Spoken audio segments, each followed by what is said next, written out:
Hi guys! Magandang gabi. Welcome back po dito sa Kendara sa YouTube channel for Showbiz Update. Andito na naman nga po akong muli nagbabalik. Ang nagmamaganda na inyong kachismosang Kim Pao, wala na pong iba si Kendara upang maghatid sa inyo ng latest update and fresh happenings patungkol kay Kim Chu and Paolo Avellino. And para nga po sa gabing ito, ayan, ang tatalakayin natin at pag-uusapan ay may kinalaman dito sa kita ng movie ng Kim Pao. Grabe, nakakatuwa, nakakataba ng puso. Talaga naman makarinig ng mga ganitong balita.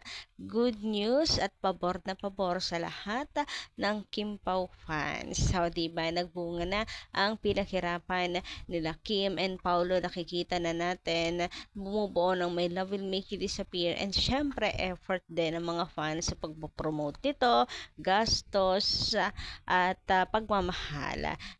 Ramdam na ramdam ng Kim Pao and ang buong team My Love Will Make You Disappear ang support at pagmamahal ng mga fans. Grabe yon, naamoy ko po ang billion. Hoy, grabe ha, napaka-OA, pero sana samahan na pa rin natin ng dasal. Ano pa lang naman, ilang araw pa lang, 'di ba? Pero ano na, ay nakakakilig. For sure naman nabalitaan niyo na rin. Pero anyway, bago tayo magpatuloy sa mga hindi pa nakaka-subscribe dito sa ating channel, maaari lamang po napindutin po ninyo subscribe button at notification bell natin na nandyan sa baba para mag-i-updated din po kayo at ma-notify tuwing may bago tayong chika at balita hinggil sa Kim Pao. Basta po mga balita at chika na may kinalaman kina Kim Chiu and Paolo Avellino, sagat na po natin yan. So, para sa mga hindi pa po nakakapanood ng movie at hindi kayang manood ng movie dahil may mga problema, eto, hayaan yung basahin ko to sa inyo para mapangiti rin kayo at makarelate sa kilig at saya namin. So, makarelate sa ganda ng movie. Eto, sabi dito ng isang casual viewers, again from casual viewers lang po ito ha. So sabi dito, ito yung movie na gusto mong ulit-ulitin talaga, hindi ako fan.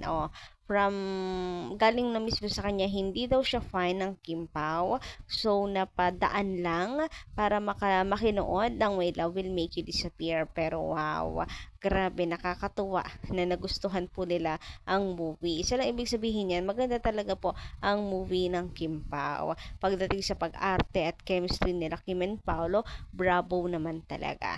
So, sarap makapakinig ng mga ganitong comment from casual viewers. O ha mga bashers, walang halong kaplastikan to.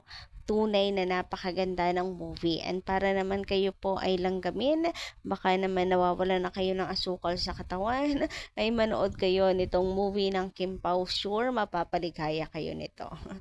Ay, ano muna, iwanan nyo muna ang pagiging toxic, mag-enjoy muna. Ako, napakainit ang panahon, sasamahan pa ng negativity. Ewan ko pag hindi kayo mabilis na nateki niyan. Charot lang. Anyway, sabi pa dito, hindi ako fan ng film drama or film movie.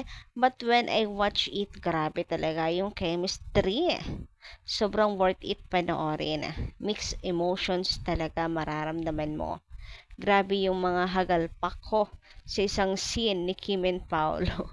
Grabe. Grabe pa yung hagalpak daw niya. So, ano kayang scene yun? Pero parang alam ko na kung anong scene yun. Pati naman kasi ako talagang napahagalpak sa tawa. Pero ayun guys, sana po ay naisali namin yung good vibes. So, yung ganda ng movie na feel nyo rin kahit dito sa mga magagandang comment from casual viewers. So, ayan, sana more pa, no? Ganitong mga reviews from them. 100 million pesos na raw worldwide ang kinita ng Kim Pao movie. So, ayan guys ha, legit na balita. From 40 million, 12 million, 40 million, 200 million agad-agad. Grabe yung skip. Kahapon lang pinag-uusapan natin 40 million. Ngayon naman, hindi, kanina umaga nga lang pinag-uusapan natin. Tapos ngayong gabi, 100 million na agad. O, di ba bongga? Napakalaki. So, ilang araw pa lang naman po yan guys. Ilang araw pa lang yan. So, lalaki, triple and 10 times pa ang kikitain yan, sure. Sana po ay lahat talaga ay makapanood. Sikapin natin makapanood lahat ng movie ng Kim Pao. Kaya natin to. Pa-road to billion. Charot. Sana kayanin natin. Naniniwala ako sa lakas po ng Kim Pao, sa pagmamahal ng Kim Pao fans, para po sa ating goal, ating demand na another project for Kim and Paolo. So, grabe, 100 million nakakakilig. Nakakakilig yung gantong balita, 100 million na. So, ilang araw pa lang, so may bubuga pa po talaga yan. May ibubuga pa. Sana bukas, balitaan natin 500 million na, no? Uy, nako, magdila anghel sana tayong lahat po, ano? So, sa mga nag-aani dyan, nagmamaliit sa Kim Pao, kay Kim and Paolo, na matanda na daw kasi yung dalawa, love team pa, hindi naman patok, at nang mamaliit sa Kim Pao fandom, asan kayo, labas, charot lang. Mga hindi lang pumabor sa gusto niyo yung mga nangyayari, ganyan na kayo. Happy lang tayo, good vibes lang. Anyway, sabi naman dito ni Julita Ernesto, magandang gabi po sa inyo, shout out. Kung sino mahal ni Queen Kim Chiu, basta mahalin ng tunay at hindi sasaktan. God, ibigay sa kanila ang masayang pamilya para makita rin ng mga supporters nila ang kanilang mga supling. Magkatotoo nawa at magtagumpay ang kanilang buhay sa araw-araw. Huy, grabihan naman sa mga supling. Bakit ilan ba yung pangarap niyo maging supling ng Kim Pao? Huy, grabihan. Napunta na doon yung usapan. Pero agree ako dyan kung sino po ang mahal ni Kim Chiu. Kung sino ang mahal ni Paolo, both. Pero alam ko namang sila yon, ang isa't isa yon. Pray na lang na talagang, opo, tama kayo dyan, magtagumpay ang kanilang buhay sa araw-araw. Goal nila sa araw-araw dahil positive at magaganda naman po yung goal nila sa araw-araw para sa pamilya, para sa sarili, para sa ibang tao, para sa mga kasamahan, kasi mabubuting tao ang Kim Pao. So, sana lahat ng gusto nila mangyari ay matupad dahil deserve ng Kim Pao yung kasi genuine happiness. Samantala, sabi naman dito ni Madam Mercy Perez Chavez, done watching yesterday. Ganda at galing. Can't single out any scene. All scenes are very good. Well done, ika nga. All is there. Kilig, laughter, crying, at may mga pa-horror comedy pa. Lahat nga sabi ni Kim Chiu, binuod na sa Kim Pao's movie, lahat nata ng genre nandoon. And kompleto Ricardos talaga siya.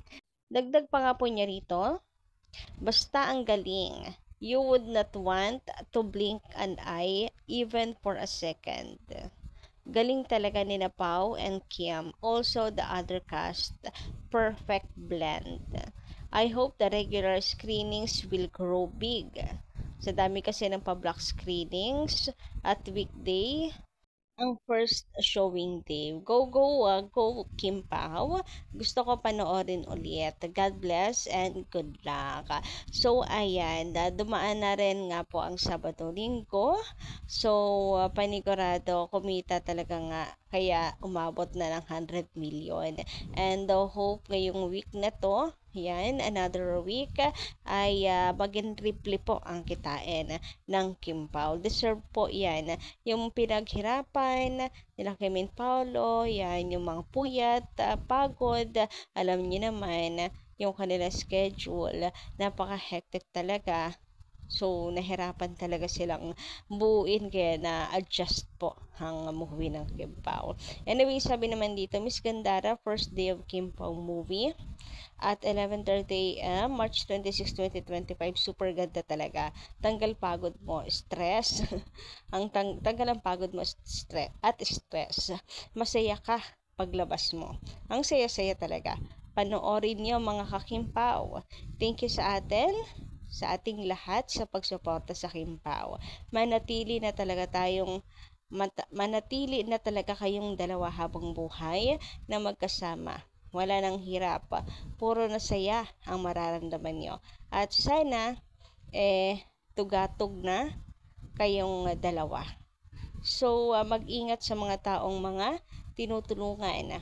Huwag din magpapaubuso sa mga humihingi ng tulong. Kim and Pao, mahalin nyo ang bawat isa ha.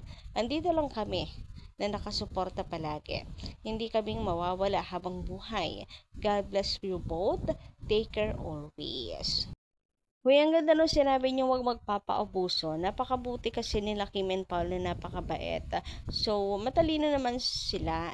Kaya for sure ay hindi po sila magpapaloko at marunong pong pumili ng kanila pong tutulungan.